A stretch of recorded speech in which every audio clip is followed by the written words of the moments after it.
ఈరోజు నారా చంద్రబాబు నాయుడు గారి యొక్క శ్రేయో పత్రిక అయినటువంటి దివంగత రామోజీరావు గారు స్థాపించినటువంటి ఈనాడు పత్రిక మొదటి పేజీ ఈ వార్తని మనందరం చూస్తే ఆ వార్తలో అంతా అనుమానాస్పదం, వివేక హత్య కేసులో సాక్షుల మరణాలపై ప్రభుత్వం సీరియస్. దీంట్లో వాళ్ళు ఎక్కడ అచ్చు వేయాలి, ఏ సైజు అక్షరాలతో వార్త రాయాలి,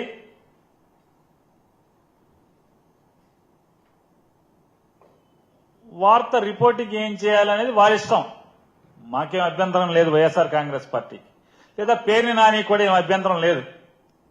కానీ ఆ వార్తల మాటున చిమ్ముతున్న విషం మీదే మా అభ్యంతరం.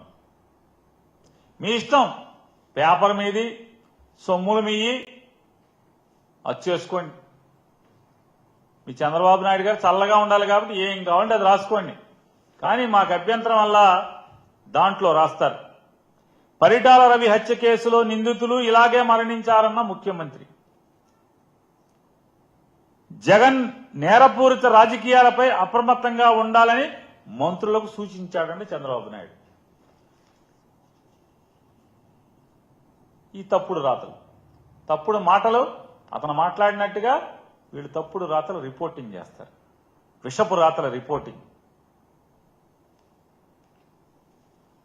ఇక్కడితో ఆగకుండా దీంట్లో ఏమి వార్త ఉండదు. తగుదనమ్మా అని చెప్పని ఇంకో ఆయన కూడా తీవ్రంగా పరిగణించాలని చెప్పాడంట. సరే, తీవ్రంగానే పరిగణించండి. సుగాలి ప్రీతి మరణం గురించి తీవ్రంగా పరిగణించక్కర్లా. 30,000 మంది మిస్ అయిన ఆడపిల్లలు విషయాలను ఆరా తీయటంలో, అజగనుకోవడంలో తీవ్రంగా పరిగణించాల్సిన పని లేదు. కానీ ఈ వాచ్మెన్ రంగన్న మరణం మాత్రం తీవ్రంగా పరిగణించాలి. మరి పరిగణించండి, తప్పేం లేదు. రెండో పేజీలో రాస్తారు. ఈ రెండవ పేజీలో ఈ విషయం ఏంటంటే, వివేక హత్య కేసులో కీలక సాక్షుల వరుస మరణాలు అని హెడ్డింగ్ పెట్టి రాస్తాడు. దాంట్లో 6 పేర్లు ఫోటోలేసి, మామూలుగా మంత్రివర్గ ప్రమాణ స్వీకారానికి 1, 2, 3, 4, 5 ఫోటోలు వేసి వాళ్ళ చరిత్ర రాస్తారు కదా, అలా ఈయన రాసుకొచ్చాడు. ఈ 6 సాక్షులు మరణించారు అని చెప్పాను వివేకానంద రెడ్డి గారి హత్య కేసులో. నారాయణ యాదవ్ 50 వయసు, 52 సంవత్సరాలు, జగన్ వాహన డ్రైవర్ కింద హెడ్డింగ్ కింద రాస్తాడు. ఇతను సాక్షి, వివేకానంద రెడ్డి కేసులో సాక్షి అని రాస్తాడు. ఇంతకన్నా బూటకం, ఇంతకన్నా తప్పుడు రాత. ఈయన సాక్షి, నారాయణ యాదవ్ అనే ఆయన సాక్షిగా ఉన్నాడా? కనీసం రిపోర్టింగ్ చేసేప్పుడు చంద్రబాబు దున్నపోతు ఈనిందనగానే వెంటనే రామోజీరావు గారి పేపరు మార్కెట్కి వెళ్ళి తాడు కొనుక్కొస్తాకి వెళ్ళారంట. ఏంటి అంటే, దూడ పుట్టింది కదా, వెంటనే మరి దాన్ని కట్టేయాలి కదా, అందుకోసం తాడు కొనుక్కొస్తాకి వెళ్ళిపోయారు. అట్లాగా చంద్రబాబు నాయుడు క్యాబినెట్లో ఏదో మాట్లాడాడంట, వీళ్ళు రాసేస్తారు వెంటనే, వండి వార్చుతాం. నారాయణ యాదవ్ అనే ఆయన రాస్తాడు. వీటి గురించి మాట్లాడదాం.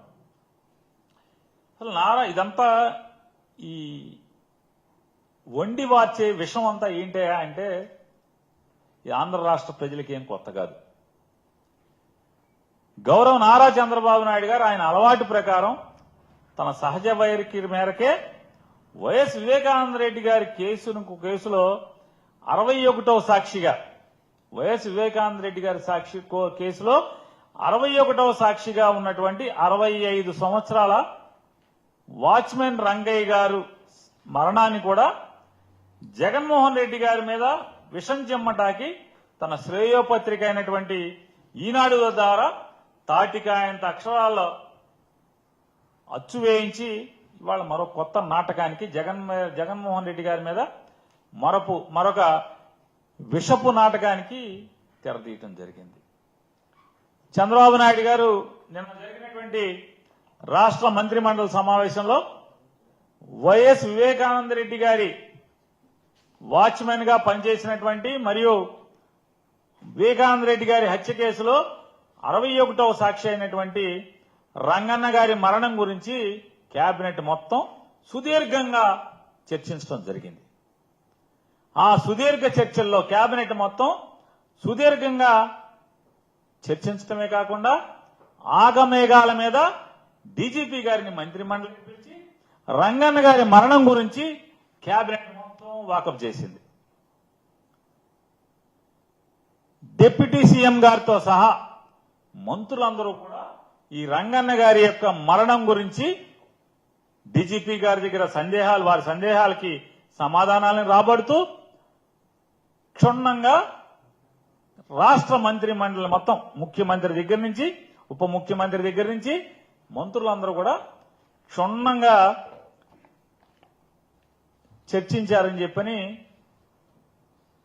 వీరి పేపర్లోనే రాశారు, శ్రేయోపత్రికలోని రాశారు. అసలు ఈ రాష్ట్రంలో చర్చించడానికి ఏమీ లేవు. ఈ రాష్ట్రంలో రాష్ట్ర ప్రజలకి ప్రభుత్వం చేయాల్సినటువంటి పనులేమీ లేవు, బాధ్యతలేమీ లేవు. ఇదే తక్షణ అవసరం ఆంధ్రప్రదేశ్ రాష్ట్ర ప్రజలకి, రాష్ట్రానికి ఇదే తక్షణ అవసరం కింద కేబినెట్ మొత్తం కూడా చర్చించారు. చంద్రబాబు నాయుడు గారు ఎన్నికల్లో ఓటు అడుక్కునేప్పుడు ప్రజలకు ఇచ్చినటువంటి హామీలను అమలు చేయడంలో తన మోసాల నుండి ప్రజల దృష్టిని మరల్చడానికి ఎప్పుడు ఏదో ఒక ఎత్తుగడేయటం అనేది చంద్రబాబు నాయుడు గారికి వెనతో పెట్టిన విద్య. ఏదో ఒక ఎత్తుగడ ఎప్పుడు కూడా హామీల అమల్లో ఏదైతే ఎన్నికల్లో ఓట్లు అడుక్కునేప్పుడు ఏదైతే ప్రజలకి మాట చెప్పాడో ఆ మాట చెప్పింది అమలు చేయడంలో తన డొల్లతనాన్ని ప్రజల మనసుల్లో ఎక్కడ అది బలంగా నాటుకుపోతుందో, ఎక్కడ మదిలోకి ప్రజల ఆలోచనలో వస్తుందేమో అనే అనుమానం కలిగిన ప్రతిసారి కూడా ఏదో ఒక డైవర్షన్ పాలిటిక్స్ చేయటం అనేది చంద్రబాబు నాయుడికి గడిచిన 9 మాసాల్లో అదే పని మీద ఉంటున్నాడు ఆయన. ఈ డైవర్షన్ పాలిటిక్స్ ని ప్లే చేయాలి. తన దొంగతనాన్ని అంటే ఎన్నికల హామీలు ఇచ్చి మోసం చేస్తున్న విధానాన్ని, ఎన్నికలప్పుడు ఏం చెప్పాడు, సంపద సృష్టిస్తాం అనేది నాకు వెన్నతో పెట్టిన విద్య, సంపద సృష్టించి మొత్తం ఇస్తాను. జగన్మోహన్ రెడ్డి గారు ఇచ్చేటువంటి సంక్షేమ కార్యక్రమాలే కాకుండా ఇంకా పెద్ద ఎత్తున సంక్షేమ కార్యక్రమాలు చేస్తాను, ఏది కావాలంటే అది చేస్తానని 143 హామీలు ఇచ్చి ఆ హామీలన్నీ కూడా పంగనామాలు పెట్టి ప్రజలందరికీ కూడా ఆయన ఆ పనులు ఆయన చేసుకుంటున్నారు.